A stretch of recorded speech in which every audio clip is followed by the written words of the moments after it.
Saya teruskan lagi ya. Harus selalu ada riwayat. Makanya saya alhamdulillah pernah diminta Gus Subab itu ya guru saya, beliau baca manhajnya fikihnya Mbah Mun di acara kesekian harinya Mbah Mun wafat. Karena saya masih ingat betul ketika di Medina saya sering digandeng Mbah Mun. Hak Sholahuddin Al-Ayyubi nganti pintere ngono iku jarene mergo murid Imam Ghazali.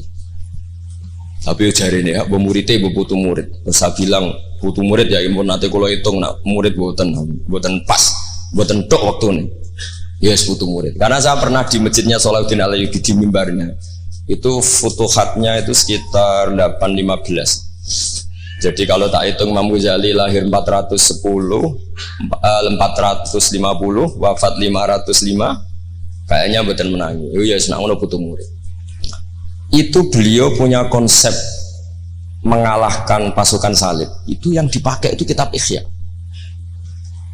Itu singkat cerita beliau nyuruh jaiku golek iya tak cari ketemu terus tak tasihkan beliau ya iku sing tak maksud ya itu Imam Ghazali begitu fasih cerita tentang penyusunan kekuatan dan itu logikanya sederhana sekali dari sesuatu yang jibillah yang normal.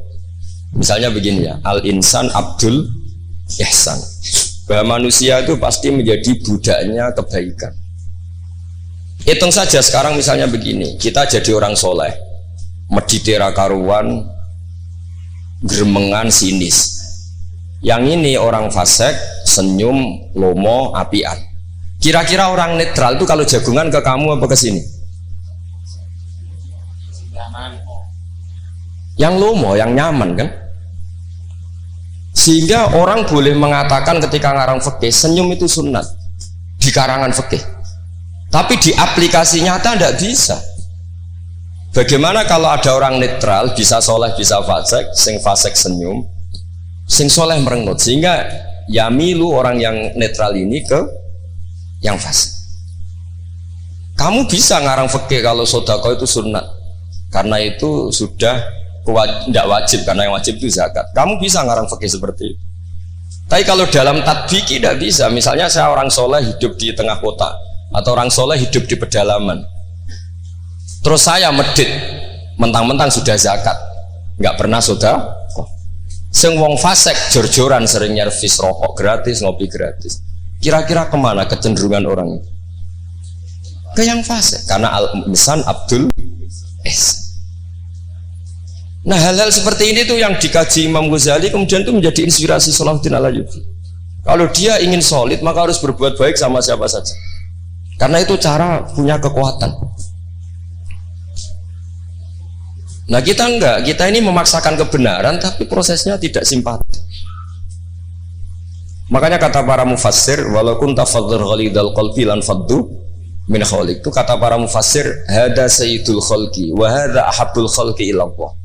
Ini Rasulullah, orang paling dicintai Allah. Itu saja sekali salah dalam perilaku sosial, itu bayangannya lan faddu min khaliq, orang akan bubar.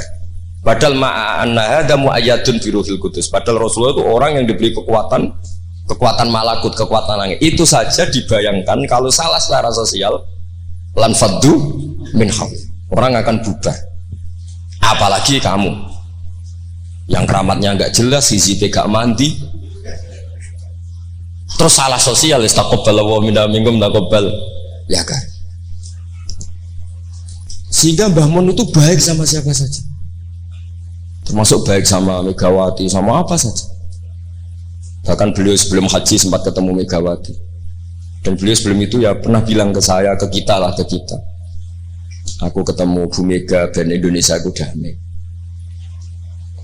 Makanya ketika beliau kabundut Dzulhijjah itu min asyuril hurum, karena al asyurul hurum itu ada 4, Dzulqa'dah, Dzulhijjah, Muharram, Rajab. Beliau kabundut 5 Dzulhijjah, bulan yang termasuk sakral di Islam. Dan beliau kabundut 6 Agustus, bulan yang paling nasionalis dalam Indonesia. Jadi Allah memilihkan beliau bukan sekedar tempatnya di Ma'lah, tapi pakai bulan yang paling sakral sesuai konteks masing-masing. Dalam religius Dzulhijjah itu sakral, dalam nasionalis Agustus itu sakral. Kayak apa Allah memilihkan beliau? Makanya ini saya cerita ya, saya mungkin 10 menit lagi, sampai santai aja, ini nggak ganggu lama-lama supaya nggak ribet. Makanya di antara yang ditulis beliau tentang jabatan, tentang jabat. Nah ini cerita saja. Beliau menulis feeling tuh sekarang halaman 37. Nanti kalau yang nggak paham ngaji sama Pak Sukron, sudah tak ijazahi tadi. Kobil tuh. Jadi nanti yang nggak paham, iya itu nanti. Kok jebolin? Apa? Kok jaluk deh? Wah, serang. Kalau lagi jaluk Melayu sudah sah gitu. Sah. Ini konco kula mulai teng sarang ngantos. Nanti foto-foto tegen kula tanggal 3 Syawal. Nih Pak Sukron nih.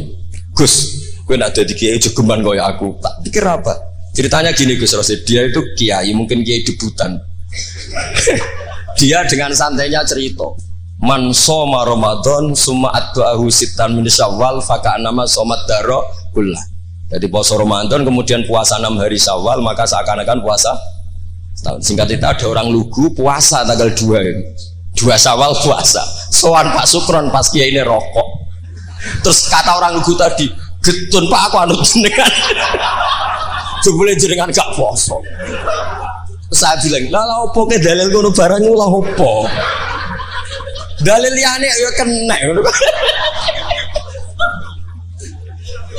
Tapi itu kearifan, menurut saya dia cerita itu kearifan. Maka ini warning ya, siapapun yang ngiyai jangan dalil sesuatu sing ra iso nglakoni. Terus ora udah ini ilmiah gak apa-apa. Lho kula lah ya ora pati wani dalil sing ngoten-ngoten ora wani mergo wong santri sarang bebas ora usah dirakat bebas. Mon ping 6. Nggih, tambah seping 6. Iki dari bangun Setahun buat memang ini didikan sarang yang keterusan. Mbah Mun itu kan mengharamkan santri tirakat. Iya. Santri ora usah tirakat. Santri sarang ora usah tirakat. Mondok sarang tok iku wis tirakat. Nunggu ya banyune wasin. Kadang ape ning WC ya iku ning lembak-lembak. Wis banyu asin nggone sesekan ra duweke wis suwara tenan ngono. Jadi ra usah tirakat itu wis istirahat. Jadi saya ulang lagi ya. Al-fiqhu, fikih itu harus mudawwan. Saya yang sudah kecelok alim saja itu sering nggak tahu kalau itu tidak ditulis oleh ulama-ulama kita. Kayak tadi, kenapa Nabi tofa rokiban? Padahal Nabi juga yang mengajari al-ajru bi qadrit ta'ab. Andai kan Nabi tidak tofa rokiban, maka kita akan kesulitan nyari referensi bagaimana hukumnya tawaf pakai kursi roda. Barokahnya mudawwan dianalisis oleh Imam Nawawi dan seterusnya bahwa Nabi tofa rokiban adalah wajib bagi beliau untuk memberi pelajaran bahwa itu sah. Coba kalau nggak ada penjelasan itu, mungkin orang menduga-duga Nabi ku piye dipek menangi dewe, khawarit sebenarnya pikirannya. Dan itu harus ada yang mudawwan. Sama seperti Nabi Dawud, Nabi yang jabat, Nabi Sulaiman, Nabi yang jabat. Supaya jabatan itu tidak tunafis solafiyah, bahwa jabat itu tidak berlawanan dengan kesolehan. Nyatanya banyak orang soleh yang jabat. Tentu yang nggak jabat lebih banyak. Israel tak belo. Sekolah Pak Sukron dia soleh tapi bukan jabat. Cuma soleh sampai kuat ngantek kapan ya orang roh.